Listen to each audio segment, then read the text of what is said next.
aku cuma mau sharing tentang gimana tipsnya biar bisa kurban setiap tahun. Nah, tapi sebelumnya jangan lupa klik subscribe dan turn on notification biar kamu selalu dapat video terbaru dari aku yang aku upload 2 hari sekali. Nah, jadi gimana sih awalnya aku tuh bisa kurban setiap tahun? Jadi sebenarnya aku kurban pertama ya, itu tahun 2014. Nah, itu tuh waktu itu sekitar 6 bulan sebelum, Idul Adha. Nah, waktu itu aku melihat sebuah post-nya Terelia di Facebook kalau nggak salah ya, Facebook apa ya? Waktu itu belum punya Instagram, jadi waktu itu aku lihatnya di Facebook. Nah, jadi waktu itu Terelia nge-post bahwa suatu hari si ibunya ini, ada seorang ibu, dia itu didatangi sama petugas kurban. Terus udah itu petugas kurbannya membawakan domba dan petugasnya bilang, "Selamat ya Bu, tahun ini Ibu bisa kurban 1 ekor domba." Terus ibunya kaget, "Saya merasa nggak pernah nabung." Terus udah itu ternyata yang yang membelikan hewan kurban untuk ibunya adalah 2 orang anaknya. Jadi anaknya ini masih SMP, yang satunya SMP, satunya SMA, ya kayak anak SMP dan SMA biasanya. Tapi kemudian dia menyisihkan sebagian uang dari uang jajannya untuk ditabung dan diberikan hewan kurban, tapi atas nama ibunya. Nah, di situ tuh aku ngerasa kayak, wah anak SMP SMA aja mereka bisa kurban, kenapa aku yang udah kuliah nggak bisa? Nah terus, aku nyoba deh waktu itu nabung 5.000 per hari dan itu aku tulis secara manual di kertas. Jadi hari ini nabung 5.000, besok nabung 5.000, ditulis di kertas gitu. Terus udah itu uangnya aku nabung waktu itu uang cash dan emang dipisahin dari, rekening. Kenapa? Kalau misalnya di rekening pasti kan gampang keambil-ambil terus nggak kerasa tiba-tiba uangnya udah berkurang. Nah jadi waktu itu pokoknya setiap hari aku harus konsisten nabung 5.000 rupiah per hari, nggak mau tahu gimana pun kondisinya aku tetap harus nabung 5.000 per hari. Nah kalau 1 bulan kan berarti 30 hari ya anggap aja, 150.000. Kalau 6 bulan berarti sekitar 900.000. Nah waktu itu pas Idul Adha 6 bulan kemudian, aku pegang uang 900.000 dan waktu itu di tahun 2014 domba itu harga segitu masih ada. Sekarang mungkin udah nggak ada ya, domba harga 900.000. Nah terus udah itu, oke lah aku beli. Mau yang paling kecil juga nggak apa-apa, yang penting, hewan kurban. Nah, waktu itu aku nyari-nyari untuk pertama kalinya, ternyata di Malang itu ada domba dan ada kambing. Kalau dulu waktu aku di rumah, di Sukabumi, itu cuma ada domba, nggak ada kambing. Nah, di sini tuh ada pilihan domba dan kambing. Cuma waktu itu kambing harganya mahal, jadi aku akhirnya milih yang murah aja deh. Akhirnya waktu itu beli domba, dengan harga 900.000. Waktu itu aku ngerasa, gila 900.000 mahal banget. Untuk seorang mahasiswa yang bahkan sebulan aja pengeluaranku nggak sampai sebanyak itu gitu, dan itu buat kurban doang 900.000.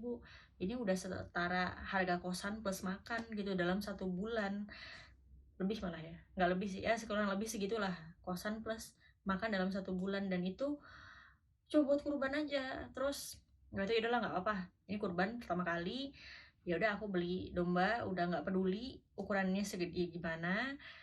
Nah, waktu itu dapat domba yang paling kecil dan aku juga nggak ngelihat hewan kurbannya secara langsung. Jadi aku cuma difotoin, "Ini ya hewan kurbannya." "Oh ya, oke." Dan waktu itu aku juga nggak terlalu peduli sebenarnya hewan kurbannya mau gede apa enggak, apa umurnya berapa. Yang penting itu udah memenuhi syarat buat hewan kurban. Karena aku juga flexitarian, sebenarnya lebih banyak ke vegetariannya, jadi aku nggak makan daging.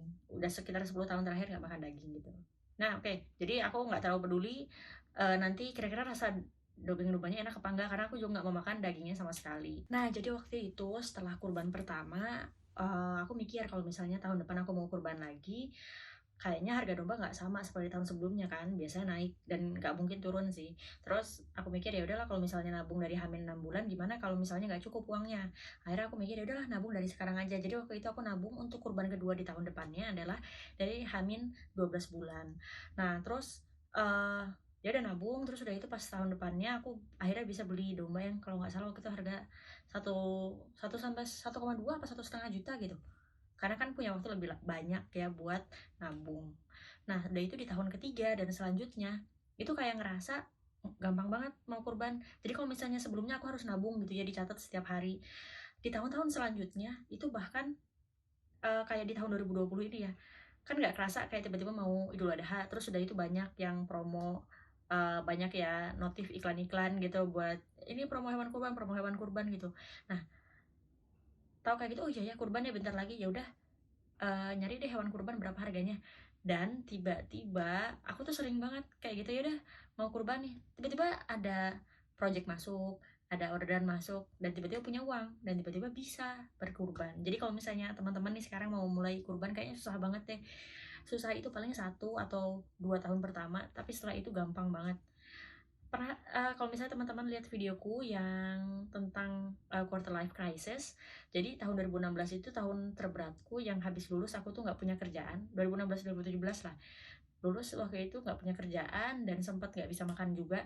Tapi waktu itu menjelang Idul Adha sekitar H-1 bulan, tiba-tiba aku dapat project. Intinya aku punya uang buat makan plus buat kurban, padahal itu nggak aku rencanain. Waktu itu aku mikir tahun ini kayaknya aku nggak kurban deh, soalnya aku nggak punya uang, jangankan buat kurban ya, buat aku makan sendiri juga nggak ada. Nama juga kerjaan belum dapet kan, mau part time juga uangnya nggak seberapa, buat apa biaya hidup aja setiap hari itu masih kurang kayak gitu kan. Tapi ternyata ada rezekinya. Nah jadi kalau misalnya bagi teman-teman, kalau sekarang merasa mau mulai kurban nih, tapi kurbannya harus yang, aku nggak mau kurban misalnya alasannya karena kalau misalnya uangnya baru segitu nggak cukup, aku pengen kurban tuh nggak mau yang setengah-setengah, nggak mau yang biasa-biasa aja, pengen kurbannya yang bagus.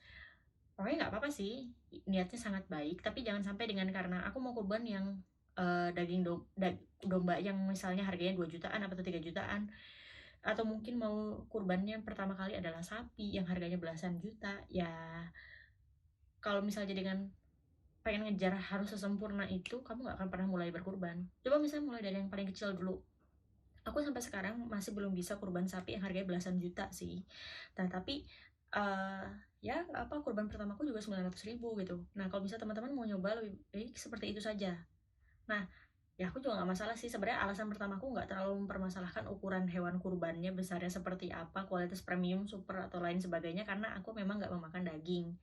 Nah kalau misalnya bagi teman-teman mungkin bisa mencoba, punya target seperti itu nggak apa-apa, tapi bisa mulai mencoba tahun ini misalnya dari yang kecil dulu, terus dari itu tahun depan harus bisa nih kurban dengan kualitas yang super atau yang premium gitu. Nggak apa, silahkan seperti itu. Nah kalau misalnya teman-teman ada yang mau ditanyain terkait tentang kurban, tips-tipsnya, bisa banget tanya di kolom komentar di bawah ini. Terima kasih.